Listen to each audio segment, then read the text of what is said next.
Hey there, everybody. Happy Wednesday. Hope you're doing well today. This is Earl Bryant coming at you from the sunny, glorious New York City suburbs of Long Island. We got some sun. Woohoo! And it is time for a Pearl from Earl. This one comes partly from the great William Shakespeare. Please stay awake for this. This will not take long and I will not bore you. It's going to make sense in just a second, I promise. It's two fairly famous quotes from Shakespeare which are going to be relevant to today's message. And today's pearl is called Shake the Doubt Off. Very simply, shake the doubt off. And the two quotes are as follows. You may have heard them at some point. Quote number one goes like this. Be not afraid of greatness. Some are born great. Some achieve greatness, and others have greatness thrust upon them. The other one is fairly well known. It goes like this. Our doubts are traitors, and make us lose the good we oft might win by fearing to attempt. And let me define doubt for you. It's very simply three words. Doubt is a lack of certainty. Okay? Now, the reason I want to put those together is because it is my personal belief that while people are not necessarily born doubting, while they don't necessarily achieve doubtness, if that is indeed a word, I do believe firmly that many people, through no fault of their own, have doubt thrust upon them. And the reason I say this is because the late, great Jim Rohn often said that you are the average of the 5 people that you spend the most time with. Now, Les Brown's mother, Mrs. Mamie Brown, said birds of a feather flock together. If you hang around with a bunch of doubters, well, you're eventually going to become a doubter. Les Brown put it a little more pointedly. He said if you hang with losers, you're going to be a loser.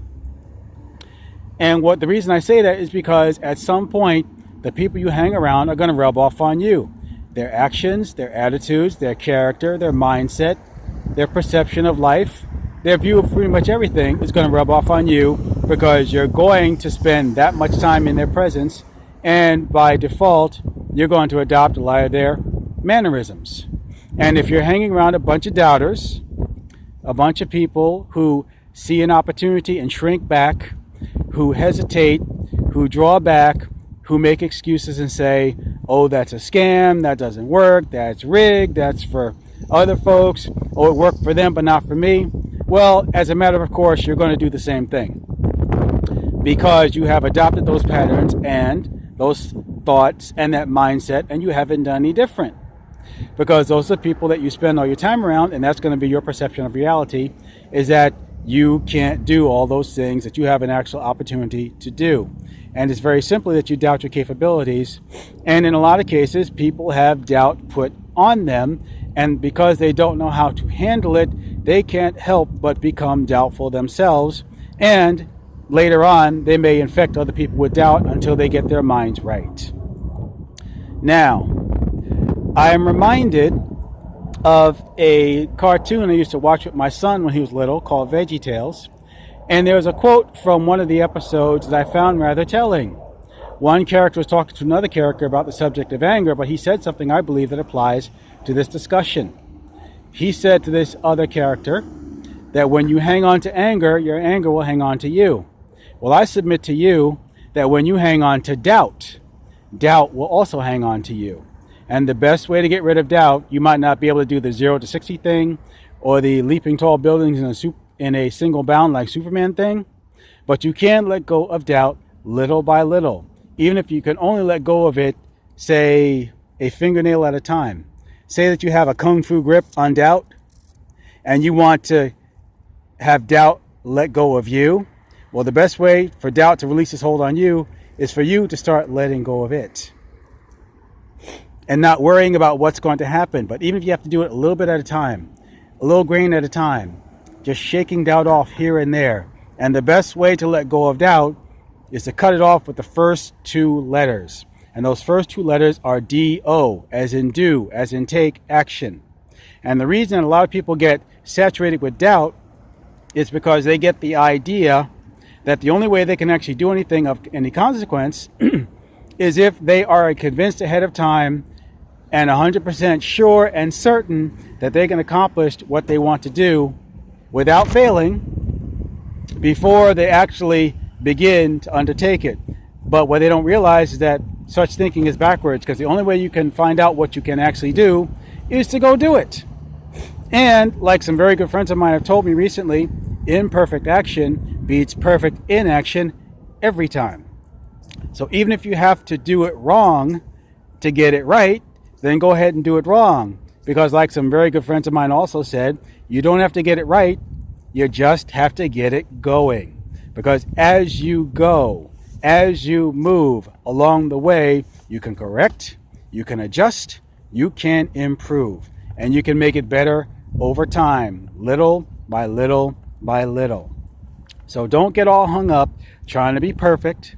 Don't try to be flawless. Don't try to get it all right. Don't try to get all your I's dotted and all your T's crossed and all your ducks in a row before you even think about doing what you want to do. The fact is, like T. Harv Eker often says, every master was once a disaster. And like Les Brown's mentor told him in high school, anything worth doing is worth doing badly until you get it right. And the only people who are going to laugh at you and make fun of you for getting it wrong are the people who do not have the guts to even think about doing what you're attempting to do right now, or what you're in the middle of doing, or what you want to accomplish. So don't let those people throw you off, and don't let them shake you, and don't let them bother you. So the point I'm making to you, very simply, very short and very sweet, is that doubt can be thrust upon you, but it doesn't have to stay there.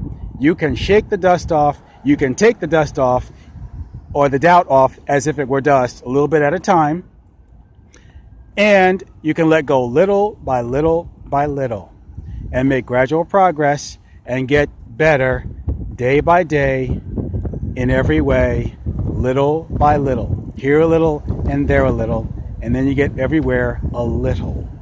Not a whole lot, because this is something that you're doing for yourself, and if it's a gradual process, then do the gradual process. If it's not going to happen overnight, that's fine. Just do what you can, step by step by precious step.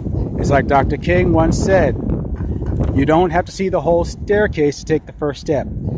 If you just take one simple little step each day, you're going to make progress every day. As long as you keep moving, keep growing, keep going, you can eventually take that doubt off.